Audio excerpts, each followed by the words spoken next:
नमस्कार। सेहत से जुड़े हमारे खास कार्यक्रम हेल्थ गुरु में स्वागत है आप सभी का। मैं हूं आपके साथ ज्योति सिंह।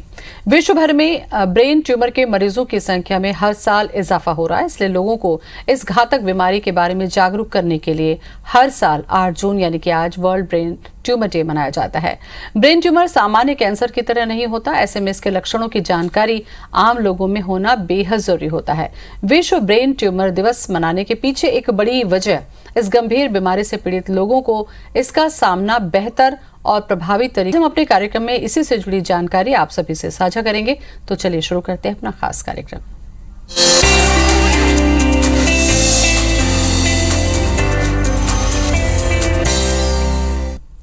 ब्रेन ट्यूमर होता क्या है, इसके लक्षण क्या है, इसके होने के पीछे कारण क्या है और क्या इसका इलाज आज संभव है, इन सभी मुद्दों पर चर्चा करने के लिए हमारे साथ स्टूडियो में मौजूद हैं senior consultant neurology doctor HP Sinha. Doctor Sinha, बहुत बहुत स्वागत है आपका।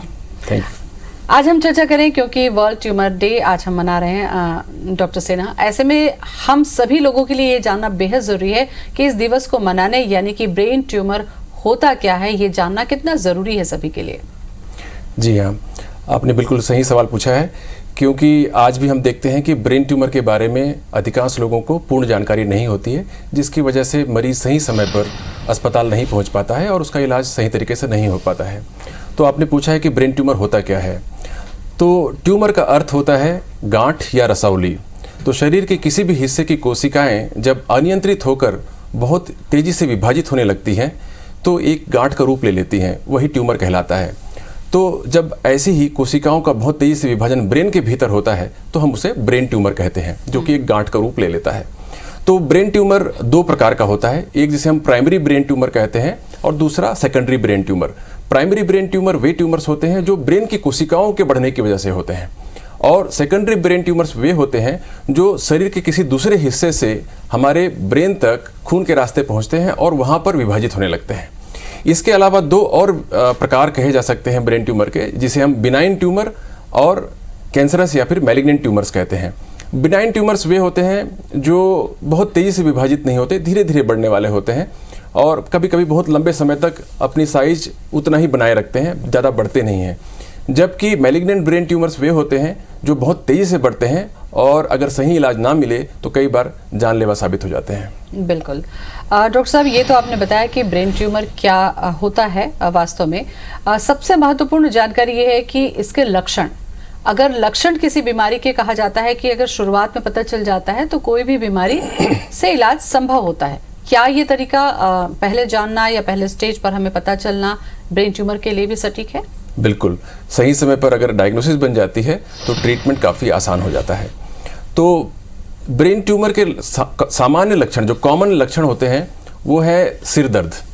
एक सिर दर्द जो लगातार बना हुआ है लंबे समय से, या ऐसा सिर दर्द जो सुबह सुबह आपको उठा देता है, नींद से उठा देता है, या सुबह उठते ही आपको सिर दर्द महसूस होने लगता है, तो ये सिर दर्द हो सकता है ब्रेन ट्यूमर का लक्षण हो। दूसरा, वोमिटिंग का होना, उल्टी का होना, वो भी बिना वार्निंग के अचानक ही बहुत तेज़ी से उल्टी हो जाए, खासकर ऐसे पेशेंट में जिनमें सिर दर्द काफ़ी लंबे समय से बना हुआ है, तो ये सामान्य लक्षण हो सकते हैं। इसके अलावा ब्रेन ट्यूमर के जो ज़्यादातर लक्षण होते हैं वो इस बात पर निर्भर करते हैं कि ब्रेन के किस हिस्से में ब्रेन ट्यूमर जो है डेवलप हो रहा है।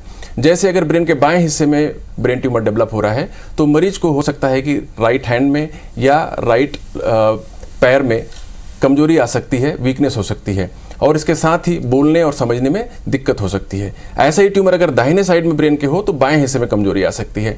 अगर ब्रेन के पिछले हिस्से में हो, जिसे हम ऑक्सीपिटल कॉर्टेक्स कहते हैं, तो मरीज को देखने में असुविधा हो सकती है। और एक स्ट्रक्चर होता है हमारा ब्रेन का जिसे हम सेरिबेलम कहते हैं, जो ब्रेन के निचले हिस्से में होता है, जो कि हमारे संतुलन को कंट्रोल करता है। अगर उसमें दिक्कत हो तो मरीज को बोलने में लड़खड़ाहट हो सकती है, चलने में लड़खड़ाहट हो सकती है। इस तरह से मरीज को अलग अलग लक्षण ब्रेन के किस हिस्से में ट्यूमर हुआ है उसके आधार पर आ सकते हैं। बिल्कुल। डॉक्टर साहब, ये तो आपने बताया कि अलग अलग हिस्सों के आधार पर लक्षण किसी भी व्यक्ति को प्रेजेंट करता है अपने आप को, लेकिन यहाँ पर एक सवाल मैं आपसे ये जानना चाहती हूँ कि कोई भी ट्यूमर अचानक एक दिन में तो बनता नहीं है। क्या शुरुआती स्टेज में जिस समय पर ये ट्यूमर धीरे धीरे डेवलप हो रहा है, क्या उस समय पर ये अपने आप का कोई लक्षण प्रेजेंट करता है बॉडी में? अधिकतर केसेस में बहुत हल्के लक्षण आ सकते हैं, जैसे हल्का सिरदर्द हो सकता है, उसके आधार पर भी आप अंदाज़ा लगा सकते हैं। अगर किसी मरीज को पहले से कोई सिरदर्द ना रहा हो, खासकर उम्र हो गई है 50 के ऊपर, तो ऐसे मरीज में आपको एक बार जरूर सोचना चाहिए कि क्या ये किसी ब्रेन ट्यूमर जैसे बीमारी का लक्षण तो नहीं है, क्योंकि यह बड़ा ही महत्वपूर्ण है। क्योंकि अर्ली स्टेज पे अगर हम डायग्नोस कर लेते हैं तो काफ़ी हद तक पेशेंट को हम क्योर कर सकते हैं, खासकर बिनाइन ट्यूमर्स में। अगर मैलिग्नेंट ट्यूमर्स है भी, जो बहुत तेजी से बढ़ने वाला ट्यूमर है भी, तो भी उसमें मरीज की जिंदगी को काफी लंबे समय तक बढ़ाया जा सकता है। बिल्कुल।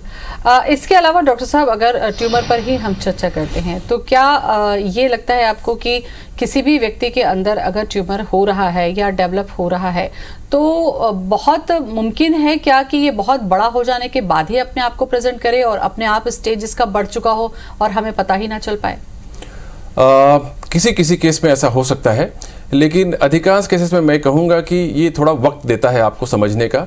अगर आप सही समय पर डॉक्टर के पास पहुँचते हैं तो आपकी डायग्नोसिस बन सकती है और आपका इलाज हो सकता है। ऐसा ना समझें कि हर ब्रेन ट्यूमर बड़ी स्थिति में, बढ़ी हुई स्थिति में मिलता है और उसके बाद उसका कोई इलाज नहीं होता है, ऐसी बात नहीं है। बिल्कुल। सिर दर्द का जिक्र आपने किया डॉक्टर साहब, लेकिन सिर दर्द जैसा कि आज के समय की जिंदगी है, आम बात है कि लोगों में सिर दर्द की शिकायत होती है। और सिर दर्द में अगर हम माइग्रेन का जिक्र कर लें, जो सिम्टम्स आपने बताए कमोबेश माइग्रेन में, क्योंकि इसकी तकलीफ हम भी झेलते हैं, तो क्या माइग्रेन का जो पेन होता है वो भी कई बार ऐसा होता है कि नींद से उठते हुए हम सिर दर्द लेकर उठते हैं, हमें वोमिट भी होता है और कई बार हम फिर इसको मेडिसिन खा के कंट्रोल करके अवॉइड करते हैं, क्या ये भी खतरनाक हो सकता है? जी, इसमें एक बात ध्यान रखनी होती है। आपने बहुत ही बढ़िया सवाल पूछा है, क्योंकि माइग्रेन ज़्यादा लोगों में होता है, ब्रेन ट्यूमर कम लोगों में होता है।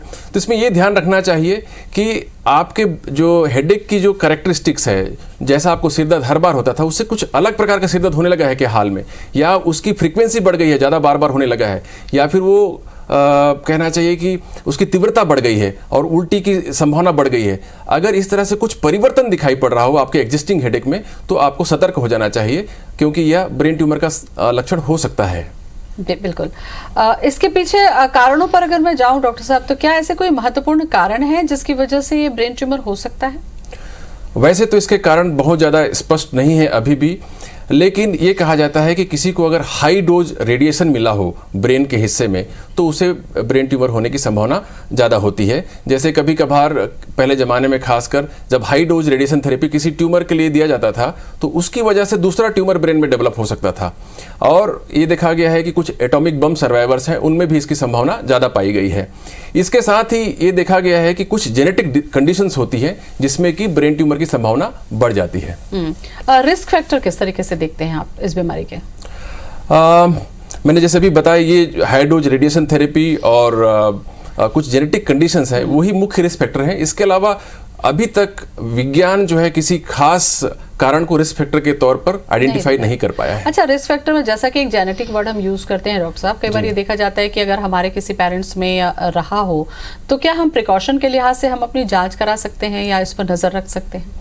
नहीं, ये क्योंकि इसकी संभावना कम होती है, इसलिए रेगुलर तरीके से इसकी जांच कराने की मैं एडवाइस आपको नहीं दूंगा कि आप समय समय पर सीटी स्कैन या ब्रेन का एमआरआई करके देखते रहें कि आपको ब्रेन ट्यूमर तो नहीं हो रहा है।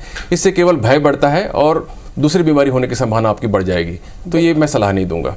चलिए, तो अब इसके इलाज वाले पार्ट पर हम चर्चा कर लेते हैं, जो कि बहुत महत्वपूर्ण होता है, क्योंकि इलाज को लेकर ही लोगों में मिथ है कि अगर ब्रेन में ट्यूमर हो गया तो वो ठीक नहीं होता है और उसके बाद में कहीं ना कहीं मरीज की डेथ हो जाती है। ये कितना बड़ा मिथ है एज ए न्यूरोलॉजिस्ट? बिल्कुल, क्योंकि अराउंड 50% ट्यूमर्स जो होते हैं ब्रेन को बिनाइन ट्यूमर्स होते हैं, जो कि जानलेवा नहीं होते अधिकांश केसेस में। तो अगर कोई व्यक्ति सही समय पर आकर अपना इलाज कर ले तो उसके क्योर होने की संभावना काफ़ी ज़्यादा है।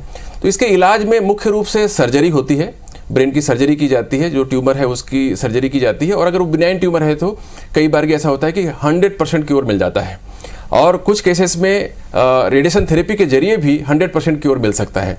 तो कुछ पेशेंट्स में केवल सर्जरी होती है, कुछ पेशेंट्स में केवल रेडिएशन थेरेपी दी जाती है, और कुछ केसेस में कॉम्बिनेशन ऑफ सर्जरी और रेडिएशन थेरेपी दी जाती है। इसके अलावा कुछ केसेस में कीमोथेरेपी दी जाती है, जिसमें कि विशेष प्रकार के मेडिसिन का उपयोग किया जाता है। इसके साथ ही क्योंकि ब्रेन ट्यूमर के कारण दौरे की संभावना ज़्यादा हो जाती है, इसलिए कुछ केसेस में मिर्गी को या बेहोशी के दौरे को रोकने की दवाई अलग से दी जाती है। साथ ही ब्रेन की सूजन को टेम्पररी रोकने के लिए या कम करने के लिए स्टेरॉइड्स का उपयोग भी हम कुछ पेशेंट्स में करते हैं। डॉक्टर साहब, जैसा कि आपने बताया कि सिम्टम्स भी अलग अलग तरीके से आते हैं, अगर राइट साइड है, लेफ्ट साइड है या बैक साइड है, तो उसके हिसाब से तो क्या इलाज भी इस हिसाब से ही डिसाइड होता है कि सर्जरी जो किसी कॉम्प्लिकेटेड जगह पर है तो वहां पर क्या किया जाएगा, तो इलाज के तरीके भी क्या बदलते हैं इससे? बिल्कुल, इलाज के तरीके बदल जाते हैं, क्योंकि अगर ट्यूमर किसी एलोकेंट एरिया पे हो, बहुत ही महत्वपूर्ण एरिया है, जैसे स्पीच एरिया है, तो वहाँ आपको ज़्यादा एहतियात बरतना पड़ता है और विशेष प्रकार की तकनीकों का उपयोग करना पड़ता है, जिससे कि मरीज को नुकसान ना हो जाए। क्योंकि हमारे मेडिकल फील्ड में एक डिक्टम होता है कि मरीज को फायदा ना पहुंचा पाओ तो कम से कम नुकसान ना पहुंचाओ। तो विशेष तकनीकों का उपयोग कुछ केसेस में करना पड़ता है। अच्छा, कुछ केसेस में हमने ये देखा है कि क्या अगर ट्यूमर है, ट्यूमर के जैसा बताया कि सेफ जगह पर है, साइज बहुत छोटा है और एज कम है, तो क्या ऐसी स्थिति में मेडिसिन से इसको कंट्रोल किया जा सकता है या सर्जरी पे जाना ही पड़ता है पेशेंट को? देखिए, कुछ ट्यूमर्स ऐसे भी होते हैं जो केवल दवाई से पूरी तरह खत्म भी हो जाते हैं। जैसे कि एक ट्यूमर होता है पिट्यूटरी ग्लैंड का, हमारी ग्रंथि होती है पीयूष ग्रंथि, आप नाम भी जानते होंगे। और उसका ट्यूमर होता है जिसमें प्रोलेक्टिनोमा कहते हैं। उसमें कई बार केवल दवाई मात्र से वो ट्यूमर खत्म हो जाता है और अगर बहुत शुरुआती स्टेज पे आया तो सर्जरी की आवश्यकता बिल्कुल नहीं पड़ती है। तो ये बिल्कुल ठीक है कि अगर ट्यूमर की साइज छोटी है तो कई केसेस में हम बिना सर्जरी के भी मरीज को ठीक कर सकते हैं। और कई बार ऐसा भी होता है कि कुछ बिनाइन ट्यूमर्स होते हैं, वो सालों साल यूं ही पड़े रहते हैं, तो कई बार की हमें सर्जरी की आवश्यकता नहीं पड़ती। वी कीप ऑब्जर्विंग, हम साल 2 साल में एक बार स्कैन करा के देखते रहते हैं, उसको ऑब्जर्व करते हैं। जी, जरूरत तो यही है सबसे बड़ी कि अगर आपको ऐसे कोई लक्षण है, सबसे बड़ी जरूरत यही है कि आप समय पर इसका जांच करवा लें और एक्सपर्ट से कंसल्ट कर लें, ताकि बीमारी की गंभीरता ना बढ़े। कुछ और भी चर्चा हम इलाज से जुड़ी जानकारी आपको देंगे। बीमारी को कभी भी कमजोर नहीं समझना चाहिए और इसीलिए कहा जाता है कि कोई भी लक्षण अगर है तो सबसे पहले जांच जरूरी है, क्योंकि अगर जैसा कि ब्रेन ट्यूमर के केस में डॉक्टर सिन्हा कह रहे हैं कि अगर समय पर पता चल जाता है तो क्यूरेबल है। सवाल यही उठता है कि लोगों के मन में मिथक ज्यादा है डॉक्टर साहब, कि उनको लगता है कि अगर ट्यूमर है तो अब ये क्योर नहीं हो सकता, ये फट जाएगा, ये कैंसर है और उसके बाद जान चली जाएगी, ब्रेन हेमरेज हो जाएगा। इस तरीके की तमाम कयास इंसान खुद लगा लेता है। तो मुझे लगता है कि अवेयरनेस हमें आज के दिन इस बारे में भी देनी चाहिए। जी हाँ, जैसे कि मैंने पहले बताया कि ब्रेन ट्यूमर्स 2 तरह के होते हैं, बिनाइन ट्यूमर्स और मैलिग्नेंट ट्यूमर्स, और प्राइमरी ट्यूमर्स और सेकेंडरी ट्यूमर्स। तो इसमें जो बिनाइन ट्यूमर्स होते हैं उसमें से 50 जो प्राइमरी ट्यूमर्स होते हैं, जो ब्रेन में बनने वाले ट्यूमर्स होते हैं, उसमें से 50% ट्यूमर्स जो होते हैं वो बिनाइन होते हैं, मतलब वो बहुत तेज़ी से फैलने वाले नहीं होते हैं, जिनमें कि क्योर की संभावना काफ़ी अधिक होती है। और जो सेकेंडरी ट्यूमर्स हैं, जो शरीर के दूसरे हिस्से से हमारे ब्रेन तक पहुँचते हैं, वो लगभग सभी कैंसरस होते हैं, मैलिग्नेंट होते हैं। लेकिन उनमें भी अगर सॉलिटरी मेटास्टेसिस है, एक ही मेटास्टेसिस है, छोटे जगह पर आया हुआ है, तो उसको भी सर्जरी या रेडिएशन थेरेपी के द्वारा कई बार की हम पूरी तरह से क्योर कर सकते हैं। तो ऐसा नहीं है कि आपको कैंसर हो गया है तो सारे कैंसर्स मैलिग्नेंट हैं और जानलेवा हैं। इसमें जान बचने की संभावना बहुत ज़्यादा है, इसलिए निराश होने की बात नहीं है। आपको तुरंत ही डॉक्टर की सलाह लेनी चाहिए और इसका इलाज कराना चाहिए। डॉक्टर साहब, सर्जरी को लेकर भी मैं थोड़ी सी चर्चा आपसे करना चाहूँगी कि पहले के समय में और आज के समय में एडवांस टेक्नोलॉजी हो चुकी है। ब्रेन की सर्जरी खास करके ट्यूमर को लेकर कितनी कारगर है और कितना % रिजल्ट आप देख रहे हैं कि मरीजों को मिल जाता है? जैसे कि मैंने पहले बताया कि जो ब्रेन ट्यूमर की सर्जरी का आउटकम है वो डिपेंड करता है कि किस प्रकार का ट्यूमर है और ट्यूमर की लोकेशन क्या है। अगर ट्यूमर बहुत ही सुपरफिशियल है और बहुत ज़्यादा फैला हुआ नहीं है आसपास की कोशिकाओं में, तो उसके क्योर होने की संभावना सर्जरी के द्वारा बहुत अधिक होती है। लेकिन अगर डीप सीटेड है, आसपास बहुत ही इंपॉर्टेंट रीजन्स हैं ब्रेन के अंदर, क्योंकि ब्रेन हमारा शरीर सारा कंट्रोल करता है, तो छोटी छोटी जगहों पर भी बहुत बड़ी इंपॉर्टेंट चीज़ें रहती हैं। तो ऐसी केसेस में बहुत ही एडवांस सर्जरीज आजकल आ गई हैं, माइक्रो सर्जरीज आ गई हैं, न्यूरो नेविगेशन आ गया है, रोबोटिक सर्जरीज आ गई हैं। इन सब के द्वारा जो आउटकम है, जो सर्जरी के बाद का प्रोग्नोसिस है, वो बहुत अच्छा हो गया है। तो मुझे लगता है कि सर्जरी से घबराना नहीं चाहिए। सर्जरी एक इम्पॉर्टेंट ट्रीटमेंट ऑप्शन है जिसका उपयोग हमें अपने बीमारियों के क्योर के लिए करना चाहिए अगर ज़रूरत है तो। बिल्कुल। डॉक्टर सिन्हा, मुझे लगता है कुछ और भी मिथ आप बताइए। उनमें कुछ मिथ का चर्चा तो मैंने आपसे किया, उसके सवाल जवाब किए आपसे। एक ये भी मिथ होता है कि अगर हमने सर्जरी करवा ली तो ये तो टेंडेंसी है वो फिर से वहाँ पर ट्यूमर बन जाएगा, तो क्या हम बार बार सर्जरी पर जा सकेंगे? ये इसकी वास्तविकता क्या है? देखिए, इसमें कुछ सच्चाई है और कुछ मिथक है इसमें। जैसे मैंने बताया कि बिनाइन ट्यूमर्स जो होते हैं वो कंप्लीटली क्योर हो सकते हैं, एक बार निकाल दे फिर दोबारा ग्रोथ ना करे। कभी कभार ग्रोथ हो सकती है, उसकी संभावना बहुत कम होती है। तो ऐसा नहीं है कि सारे ब्रेन ट्यूमर्स एक बार ऑपरेट होने के बाद भी दोबारा वापस आ जाएंगे। और कभी कभी जैसे मैंने बताया कि जो मैलिग्नेंट ट्यूमर्स हैं उसमें भी कंप्लीट क्योर हो सकता है अगर टाइमली डायग्नोसिस हो जाए और लोकलाइज्ड ट्यूमर है तो हम उसे सर्जरी के द्वारा और रेडिएशन थेरेपी के द्वारा कंप्लीटली क्योर कर सकते हैं बहुत सारे केसेस में, अगर समय पर डायग्नोसिस बन जाए अर्ली स्टेज पर। तो डॉक्टर साहब, ये तो आपने बताया कि कुछ एक बीमारियां होती हैं कैंसर की, जैसे कि वो वहां पर जाकर सेल डेवलप करके वो ट्यूमर को बना सकता है, लेकिन क्या अगर बिनाइन ट्यूमर है और दूसरा ट्यूमर है तो इसकी वजह से भी व्यक्ति को क्या दूसरी तरीके की प्रॉब्लम्स आ सकती है क्या? नहीं, दोनों के लक्षणों में बहुत अंतर नहीं होता है। बिनाइन ट्यूमर जैसे मैंने बताया वो धीरे धीरे ग्रो करता है, तो कई बार की जब मरीज को लक्षण आते हैं तब तक ब्रेन ट्यूमर की साइज काफ़ी बड़ी हो चुकी होती है। और जो कैंसरस ट्यूमर होता है वो बहुत तेज़ी से डिवाइड करता है, मतलब वो कुछ ही महीनों में पूरे ब्रेन में फैल सकता है काफ़ी हिस्सों में। और लक्षणों की जहाँ तक बात है, लक्षण बिनाइन ट्यूमर में धीरे धीरे आते हैं, जबकि मैलिग्नेंट ब्रेन ट्यूमर में लक्षण बहुत तेज़ी से आते हैं और हो सकता है कि उल्टियाँ शुरू हो, हेडेक शुरू हो, बेहोशी का दौरा आ जाए और उसके साथ ही वीकनेस भी एक साथ आ जाए। जबकि बिनाइन ट्यूमर्स में अधिकांश पेशेंट्स में या तो बेहोशी का दौरा आता है, मिर्गी का अटैक आता है, या फिर सिर दर्द बना रहता है काफ़ी लंबे समय तक, और वीकनेस वगैरह काफ़ी लेट आते हैं यूजुअली अधिकतर केसेस में। अच्छा, ये वीकनेस के आने के पीछे क्या रीज़न है? क्योंकि क्या ब्रेन की कमांड नहीं मिल पाती, इस वजह से वीकनेस आती है? क्योंकि खान पान तो व्यक्ति का सामान्य ही रहता है इस दौरान। जी हाँ, तो ये जो वीकनेस है इसे हम पैरालिसिस कहते हैं या फिर लकवा कहते हैं, क्योंकि ब्रेन ही अंततः सबका जो सुप्रीम कंट्रोलर है, सारा कुछ यहीं से कमांड जाता है। तो यहीं अगर गड़बड़ी हो जाए तो यहाँ से इंफॉर्मेशन हाथों तक नहीं पहुँच पाती है। तो अगर यहाँ की नसें बिल्कुल ठीक है, मांसपेशी बिल्कुल ठीक है, आपका खान पान बिल्कुल ठीक है, फिर भी अगर ब्रेन के भीतर जो स्विच है, जो मेन इंपॉर्टेंट कंट्रोलर है, वहाँ गड़बड़ी हो गई तो हाथ चलेगा नहीं। तो अगर किसी को वीकनेस होती है, एक साइड में लकवाग्रस्त होता है, तो इसका ये मतलब नहीं है कि हाथ या पैर में कमजोरी है, ऊपर कमजोरी है, मतलब कि स्विच खराब हो गया है, बल्ब ठीक है। अच्छा, ब्रेन ट्यूमर की वजह से क्या ब्रेन हैमरेज हो सकता है?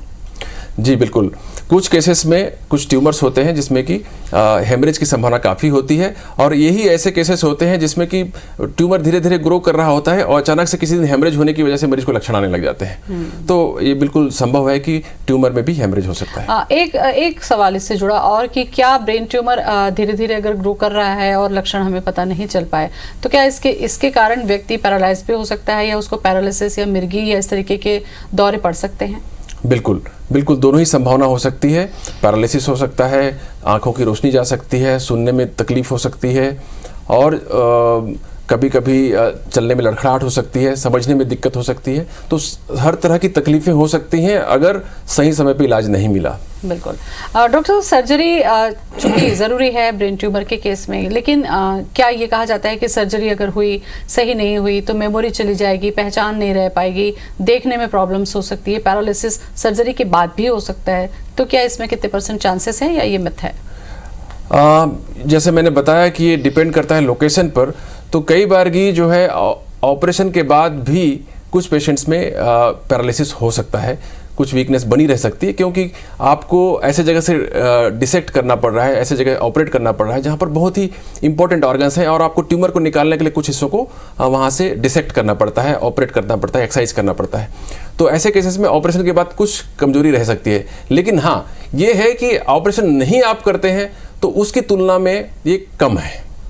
तो सर्जरी इस बात को लेकर कि पैरालिसिस होने की संभावना है, ना कराएं, ये समझदारी नहीं होगी मेरे हिसाब से। अच्छा, ये क्या किसी वर्ग विशेष को होता है? क्या इसके लिए कोई एज मैटर करता है? ये महिला है या पुरुष है या युवा है, या ये किसी को भी डायग्नोस हो सकता है? बच्चों में भी ट्यूमर होता है और बड़ों में भी होता है, और हर एज ग्रुप में ट्यूमर की संभावना रहती है। हाँ, ये बात अलग है कि बच्चों में ट्यूमर का प्रकार कुछ अलग होता है, दूसरे प्रकार के ट्यूमर्स होते हैं जो जिसे हम इंफ्राटेंटोरियल ट्यूमर्स कहते हैं, उनकी संभावना ज़्यादा होती है बच्चों में, और एडल्ट्स में ऊपर सुपराटेंटोरियल ट्यूमर्स की संभावना ज़्यादा होती है। लेकिन कोई ऐसा एज ग्रुप नहीं है, महिला और पुरुष में भेद नहीं है कि महिला को नहीं होगी या पुरुष को नहीं होगा, किसी को भी ट्यूमर हो सकता है, किसी भी एज ग्रुप में ट्यूमर हो सकता है। बिल्कुल।